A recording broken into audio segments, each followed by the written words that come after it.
Kailangan daw pong magbigay ng gobyerno ng suporta sa mga lokal na producer at hindi lang sa mga consumer.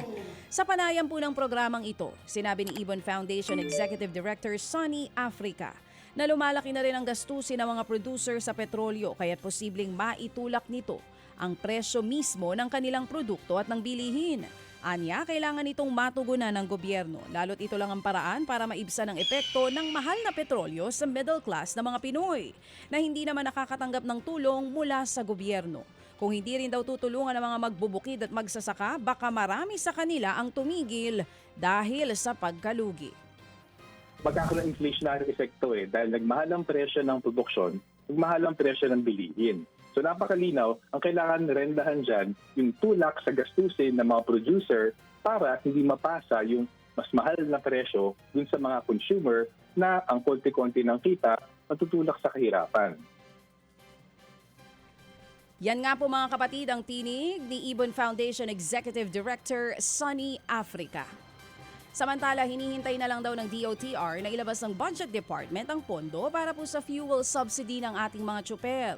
Naantala daw po kasi ang sertipikasyon mula sa Department of Energy na nagkukumpirmang pumalo na sa $80 o higit ang kada bariles ng Dubai crude oil.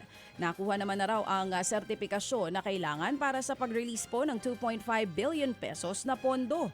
Higit 1 milyong transport at delivery workers ang inaasahang makikinabang sa subsidiya. Samantala, bumagsak po ang benta ng mga sasakyan sa Pilipinas ng 9% sa unang 2 buwan ng taon.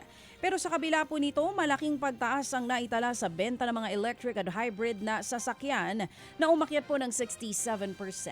Ipinapakita ng datos na mas pinipili na ng ilang Pilipino ang mas matipid at energy efficient na mga sasakyan kumpara sa mga tradisyonal na gasoline vehicles. Kabilang po sa malaking pagtaas ang plug-in hybrid na sumipa po ng higit 1,000%, habang tumaas din ang hybrid at full electric vehicles. Sa buwan naman po ng Pebrero, umakyat ng 71% ang benta ng mga electrified vehicles kahit bumaba ang kabuuang benta ng mga sasakyan.